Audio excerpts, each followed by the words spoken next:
नमस्कार दोस्तों। तो आज हम सुनेंगे एक बहुत ही अच्छी कहानी, कवि और धनवान आदमी। एक दिन एक कवि किसी धनी आदमी से मिलने गया और उसे कई सुंदर कविताएं इस उम्मीद के साथ सुनाई कि शायद वह धनवान खुश होकर कुछ इनाम जरूर देगा। लेकिन वह धनवान भी महाकंजूस था। बोला, तुम्हारी कविताएं सुनकर दिल खुश हो गया, तुम कल फिर आना, मैं तुम्हें खुश कर दूंगा। कल शायद अच्छा इनाम मिलेगा, ऐसी कल्पना करता हुआ वह कवि घर पहुंचा और सो गया।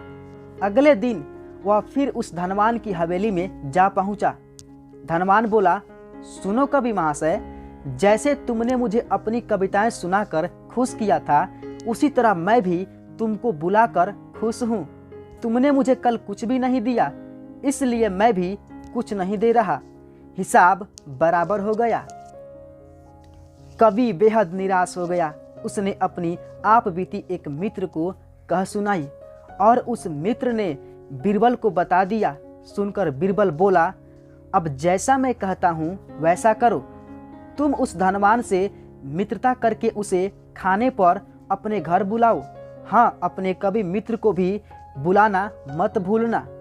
मैं तो खैर वहाँ मौजूद रहूँगा ही।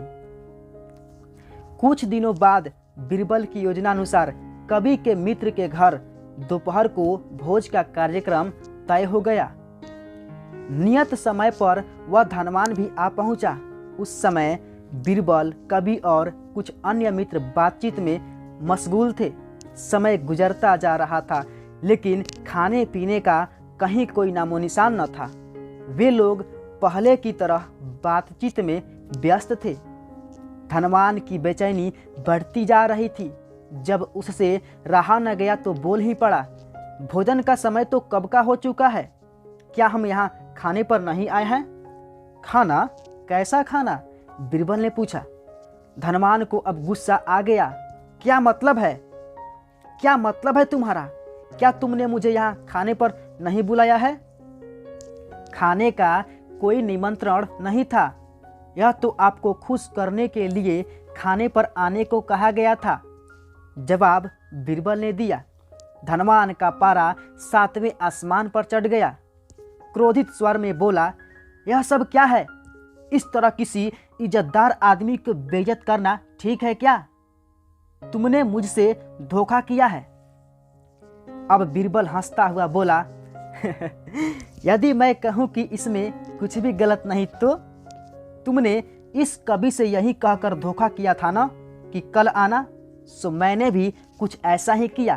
तुम जैसे लोगों के साथ ऐसा ही व्यवहार होना चाहिए। धनवान को अब अपनी गलती का आभास हुआ और उसने कवि को अच्छा इनाम देकर वहां से विदा ली। वहां मौजूद सभी बीरबल को प्रशंसा भरी नज़रों से देखने लगे। तो मेरे प्यारे दोस्तों, इस कहानी से शिक्षा मिलती है कि हमें किसी व्यक्ति की अपमान नहीं करना चाहिए। जितनी उसकी मजदूरी हो उसे दे दो, नहीं तो हमारे साथ भी वैसा ही व्यवहार होगा जैसे इस धनवान व्यक्ति के साथ हो रहा था। तो मिलते हैं अगली वीडियो में नई कहानी के साथ। तब तक खुश रहिए और खुशियाँ बांटते रहिए।